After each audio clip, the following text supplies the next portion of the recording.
मुंडे साहेबाच्या नावानं ज्यांनी आयुष्यभर विरोध केला तो हरामखोर अजित पवारकार परळीत आला आणि मुंडे साहेबाचं नाव दिलं.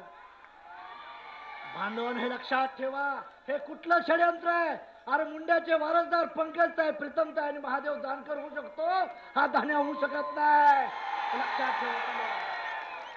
ज्यांनी आयुष्यभर मुंडे साहेबाला वाईट दिलं, त्रास दिला, त्यांचं नाव तू सभागृहाला देतोय? अरे तू चमचा म्हणून अजित पवारचा राहिलेला आहे.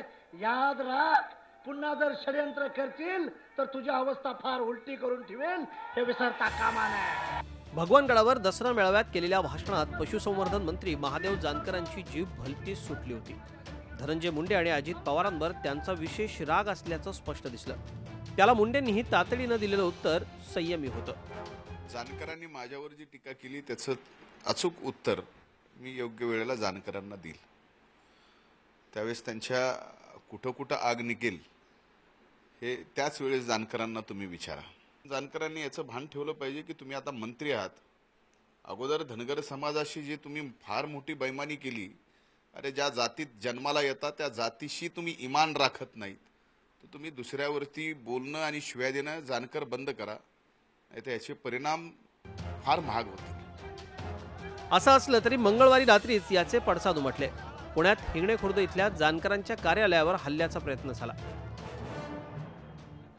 तर बुधवारी औरंगाबाद, बीड, परळीसह अनेक ठिकाणी भाषणाचे पडसाद उमटले. औरंगाबादमध्ये राष्ट्रवादी काँग्रेसच्या कार्यकर्त्यांनी आंदोलन केलं. यावेळी जानकरांच्या फोटोला चपलेनं मारण्यात आलं, तर एका गाढवाला जानकरांचं नाव देत राष्ट्रवादीनं आपला निषेध व्यक्त केला.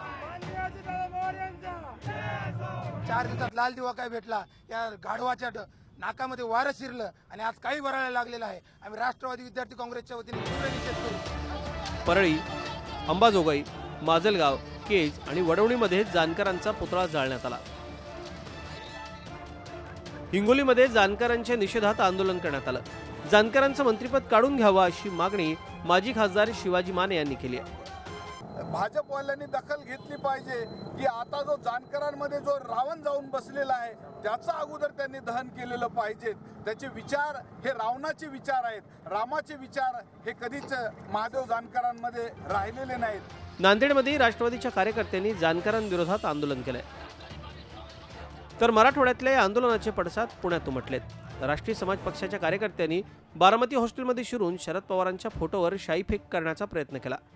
4-5 तरुणांना पोलिसांनी ताब्यात घेतले. जानकरांच्या भगवानगडावरच्या भाषणामुळे राष्ट्रवादीचे कार्यकर्ते संतापलेत आणि आता राष्ट्रीय समाज पक्षाचे कार्यकर्ते त्याला प्रत्युत्तर देऊ लागलेत. परिस्थिती हाताबाहेर जाण्यापूर्वी जानकरांनी आपल्या भाषेबाबत दिलगिरी व्यक्त करावी आणि राष्ट्रवादी रासपनं आपल्या कार्यकर्त्यांना आवरावं हेच इष्ट. Bureau report, Zee media.